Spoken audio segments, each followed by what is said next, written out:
नमस्कार दोस्तों। तो आज हम पढ़ेंगे सिविल प्रक्रिया संहिता की धारा 37 डिक्री पारित करने वाले न्यायालय की परिभाषा, definition of court which passed a decree. तो धारा 37 को पहले हम डायरेक्ट में पढ़ेंगे, उसके बाद इसे आसान भाषा में समझने का प्रयास करेंगे। धारा 37 डायरेक्ट में लिखा है कि डिक्री पारित करने वाले न्यायालय की परिभाषा, जब तक कि कोई बात विषय या संदर्भ में विरुद्ध ना हो, डिक्रियों के निष्पादन के संबंध में डिक्री पारित करने वाला न्यायालय पद के या उस प्रभाव वाले शब्दों के बारे में यह समझा जाएगा कि उसके या उनके अंतर्गत। तो पहले हम इसे समझते हैं। लिखा हुआ है कि जब तक कि कोई बात विषय या संदर्भ में विरुद्ध ना हो, मतलब कि कोई बात इस विषय के विरुद्ध नहीं है और इस संदर्भ यानी कि इस अर्थ के विरुद्ध नहीं है। किस अर्थ के विरुद्ध नहीं है? जो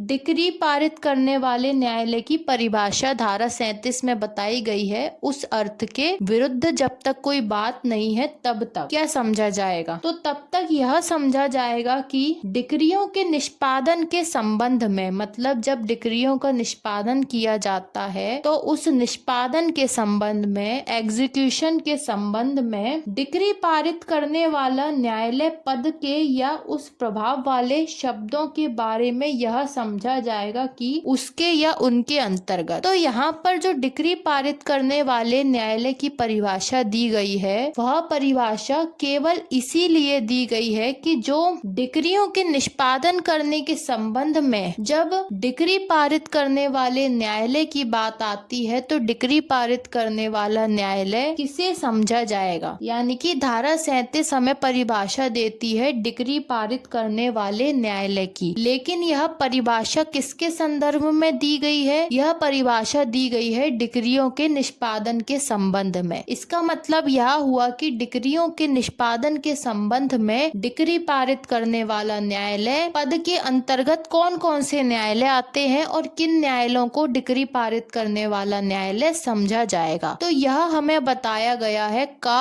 और खा में। अब हम पहले का और खा को डायरेक्ट में पढ़ेंगे, उसके बाद इसे आसान भाषा में समझेंगे। उपधारा का में लिखा है कि जहां निष्पादन की जाने वाली डिक्री अपीलीय अधिकारिता के प्रयोग में पारित की गई है, वहां प्रथम बार का न्यायालय आता है। इसका मतलब हुआ कि जहां पर जो निष्पादन की जाने वाली डिक्री है, वह डिक्री किसके द्वारा पारित की गई है? वह डिक्री पारित की गई है अपीलीय अधिकारिता के प्रयोग करते हुए किसी अपीलीय न्यायालय द्वारा। यानी कि किसी अपीलीय न्यायालय ने उस डिक्री को पारित किया है जिस डिक्री के निष्पादन की बात कही जा रही है, जिस डिक्री का निष्पादन किया जाना है। तो ऐसी डिक्री को पारित किया है किसी अपीलीय अधिकारिता वाले न्यायालय ने। तो ऐसे अपीलीय अधिकारिता वाले न्यायालय के द्वारा पारित डिक्री के संबंध में जब निष्पादन की बात आती है तो वहाँ पर प्रथम बार का न्यायालय आता है। मतलब वह न्यायालय आता है जिसमें वह मामला सबसे पहले दाखिल किया गया था और जिस न्यायालय ने उस मामले में पहले डिसीजन दे दिया है और उस मामले की अपील अपीलीय अधिकारिता वाले न्यायालय में की गई है और उस अपीलीय अधिकारिता वाले न्यायालय ने उसमें अभी डिक्री पारित की है। तो जब अपीलीय अधिकारिता वाले न्यायालय के द्वारा डिक्री पारित कर दी जाती है तो उस डिक्री का निष्पादन उसी न्यायालय के द्वारा किया जाएगा जो प्रथम बार का न्यायालय था। इसका मतलब यह हुआ कि जहां से मामला सबसे पहले स्टार्ट हुआ था, सबसे पहले दाखिल किया गया था, इसका मतलब यह है कि जो निचली कोर्ट होती है, छोटी अदालतें होती हैं, जहां से कोई मामला सबसे पहले दाखिल होकर फिर उस मामले की अपील अपीलीय अधिकारिता वाले न्यायालय में की जाती है, तो ऐसी निचली कोर्ट यानी कि ऐसा छोटा न्यायालय प्रथम बार का न्यायालय कहलाता है। मतलब मामला जहां पर सबसे पहले दर्ज होता है और उस मामले की जहां पर सबसे पहले सुनवाई होती है, उस सुनवाई हो जाने के बाद जब उसका निर्णय आ जाता है और जब कोई दूसरा पक्षकार उस निर्णय से सहमत नहीं होता तो वह उस मामले की अपील किसी उच्च न्यायालय या अपीलीय कोर्ट में करता है। तो जब उस उच्च न्यायालय अपीलीय कोर्ट द्वारा उस मामले मामले में डिक्री पारित कर दी जाती है तो उस डिक्री का एग्जीक्यूशन, उस डिक्री का पालन उसी न्यायालय के द्वारा किया जाता है जिसने सबसे पहले उस मामले की सुनवाई की थी या जिसके पास सबसे पहले वह मामला संस्थित किया गया था। तो ऐसा न्यायालय कहलाता है प्रथम बार का न्यायालय। अब आती है धारा 37 की उपधारा ख, जहां प्रथम बार का न्यायालय विद्यमान नहीं रह गया है या उसे निष्पादित करने की अधिकारता उसे नहीं रह गई है, वहां वह न्यायालय आता है जो यदि वह वाद जिसमें डिक्री पारित की गई है, डिक्री के निष्पादन के लिए आवेदन देने के समय संस्थित किया जाता तो ऐसे वाद का विचारण करने की अधिकारता रखता। अब आती है धारा 37 की उपधारा ख। धारा 37 की उपधारा ख हमें यह बताती है कि जहां पर ऐसा प्रथम बार का न्यायालय विद्यमान नहीं रह गया है, विद्यमान नहीं रह गया है का मतलब है कि अब वह न्यायालय उस स्थान पर मौजूद नहीं है जिस स्थान पर वह पहले मौजूद था, जहां से उस मामले को संस्थित किया गया था और उस मामले में डिक्री पारित की गई थी। तो अब वह न्यायालय उस स्थान पर विद्यमान नहीं रह गया है या उसे निष्पादित करने की अधिकारता नहीं रह गई है, या फिर ऐसे न्यायालय को उस मामले की डिक्री को निष्पादित करने की अधिकारता नहीं रह गई है जिस न्यायालय में वह मामला सबसे पहली बार दाखिल किया गया था। वहां पर क्या होगा? तो ऐसी स्थिति में वहां पर वह न्यायालय आता है, मतलब वहां पर उस न्यायालय के द्वारा उस डिक्री का निष्पादन किया जाएगा जो यदि वह वाद जिसमें डिक्री पारित की गई है, मतलब जिस वाद में, जिस केस में डिक्री पारित की गई है, ऐसी डिक्री के निष्पादन के लिए आवेदन देने के समय, मतलब कि जिस समय उस डिक्री के निष्पादन के लिए आवेदन देने के समय संस्थित किया जाता तो ऐसे वाद का विचारण करने की अधिकारता रखता। मतलब जो न्यायालय ऐसे वाद का विचारण करने की अधिकारता रखता है जिसमें निष्पादन के लिए आवेदन लगाया गया है, यदि वह न्यायालय ऐसे वाद का विचारण करने की अधिकारता रखता है जिस वाद में पारित डिक्री के निष्पादन के लिए उस न्यायालय में आवेदन लगाया गया है, यदि वह न्यायालय उस वाद को संस्थित करने की और उस वाद पर विचारण करने की अधिकारता रखता है, तो वही न्यायालय ऐसे वाद में पारित डिक्री का निष्पादन कर सकता है। इसका मतलब यह हुआ कि यदि प्रथम बार का न्यायालय उस स्थान पर मौजूद नहीं है जहां से वह मामला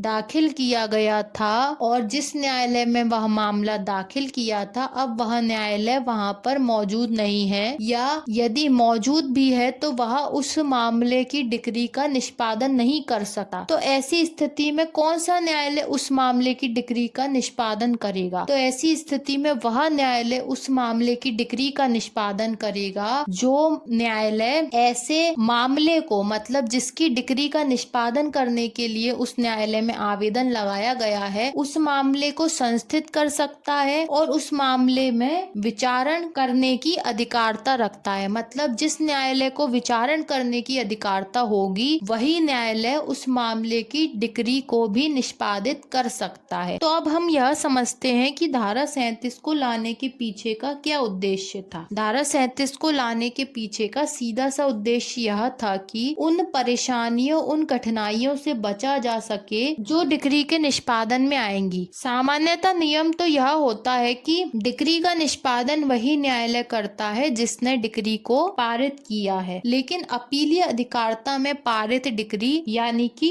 उच्चतम न्यायालय के द्वारा पारित डिक्री और उच्च न्यायालय के द्वारा पारित डिक्री, तो इसका निष्पादन कौन करेगा? क्योंकि उच्चतम न्यायालय अपनी डिक्री का निष्पादन नहीं करता है और ना ही उच्च न्यायालय डिक्री का निष्पादन करते हैं, अतः उनकी डिक्री का निष्पादन कौन करे? तो इस सवाल का जवाब हमें देती है धारा 37, जो हमें यह बताती है कि डिक्री पारित करने वाले न्यायालय के अंतर्गत कौन कौन आएगा, किसे माना जाएगा। तो का पॉइंट यह बताता है कि जब डिक्री अपीलीय अधिकारता के प्रयोग में पारित की गई है, तब यदि डिक्री का निष्पादन करवाना है है तो प्रथम बार का न्यायालय डिक्री पारित करने वाला न्यायालय माना जाएगा। इसके बाद ख पॉइंट आता है जो हमें यह बताता है कि अगर प्रथम बार का न्यायालय मौजूद नहीं है या वह निष्पादित करने की अधिकारता नहीं रखता है तब क्या होगा, तब वहां पर वह न्यायालय डिक्री पारित करने वाला न्यायालय माना जाएगा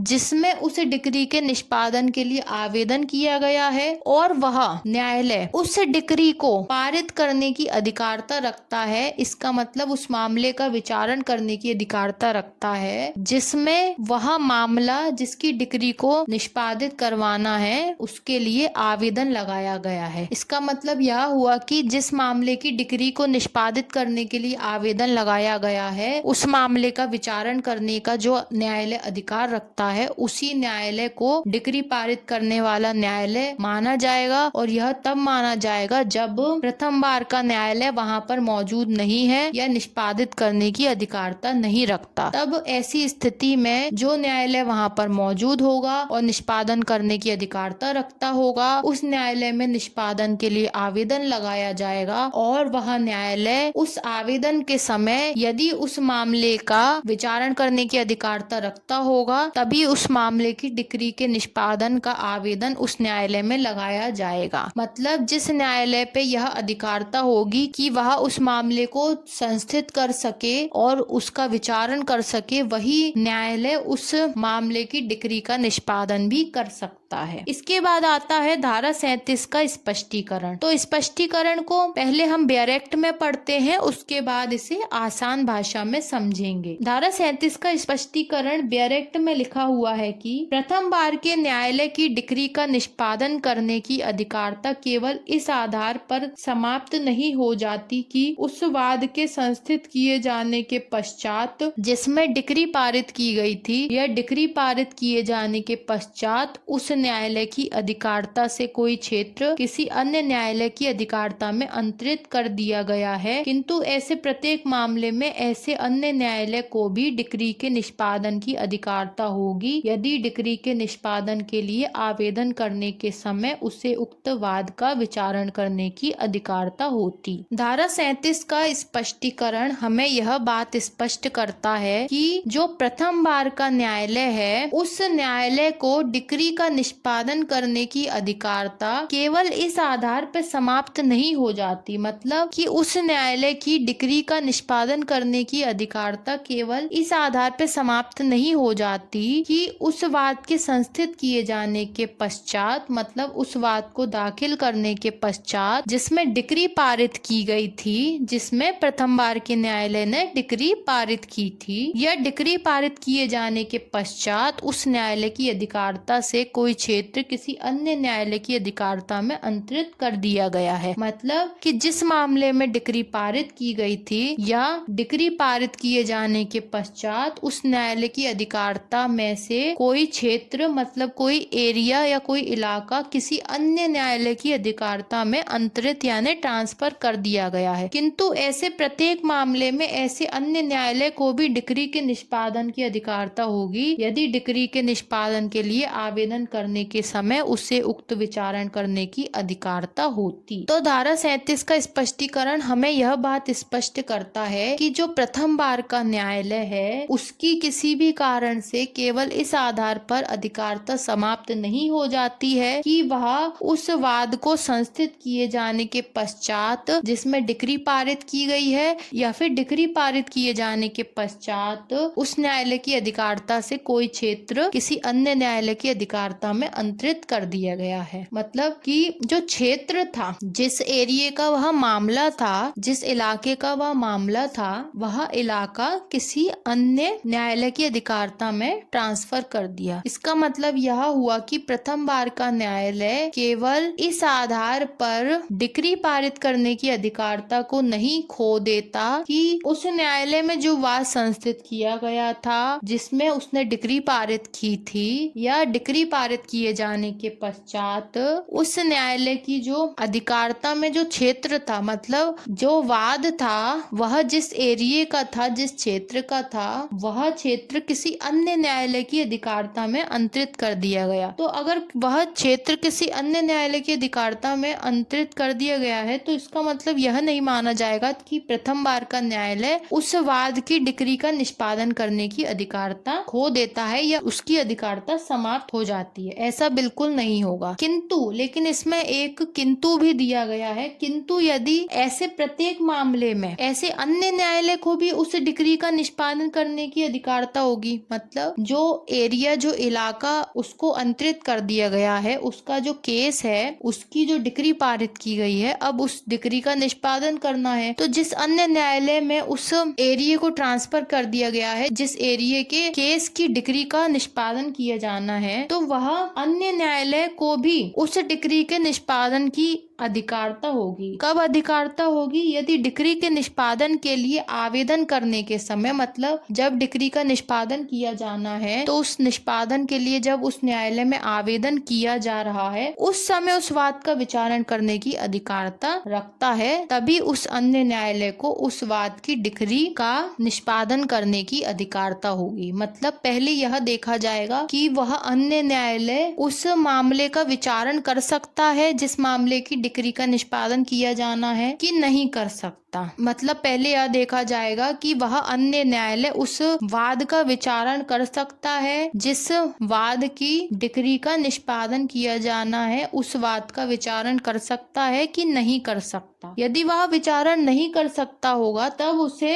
ऐसी डिक्री निष्पादन के लिए नहीं दी जाएगी। तो यदि उस प्रथम बार के न्यायालय की अधिकारता से कोई क्षेत्र किसी अन्य न्यायालय की अधिकारता में भी ट्रांसफर हो जाता है, तो अभी वह न्यायालय यदि उस मामले को सुनने की अधिकारता रखता है तो वह उस मामले की डिक्री का निष्पादन कर सकता है। लेकिन यदि अन्य न्यायालय जिसको वह क्षेत्र, वह एरिया ट्रांसफर किया गया है, वह अगर अधिकारता रखता है तो उसे भी उस डिक्री का निष्पादन करने का कार्य सौंप दिया जाएगा। तो यह थी सिविल प्रक्रिया संहिता की धारा 37। धारा 37 का स्पष्टीकरण हमें यह बताता है कि जो प्रथम बार का न्यायालय है उसकी डिक्री का निष्पादन करने की अधिकारता केवल इस आधार पर समाप्त नहीं हो जाती है कि वह इस विवाद से संस्थित किए जाने के पश्चात जिसमें डिक्री पारित की गई थी, यह डिक्री पारित किए जाने के पश्चात उस न्यायालय की अधिकारता से कोई क्षेत्र किसी अन्य न्यायालय की अधिकारता में अंतरित कर दिया गया है। अगर ऐसी कोई स्थिति आ भी जाती है तो ऐसे अन्य न्यायालय को भी निष्पादन की अधिकारता प्राप्त होगी, परंतु शर्त यह है कि ऐसे अन्य न्यायालय को उक्त वाद का विचारण करने की अधिकारता होनी चाहिए। यह अधिकारता उस दिन देखी जाएगी जिस दिन उस डिक्री के निष्पादन के लिए आवेदन किया जा रहा है। तो यह थी सिविल प्रक्रिया संहिता की धारा 37। अब मिलते हैं अगले लेक्चर में। धन्यवाद।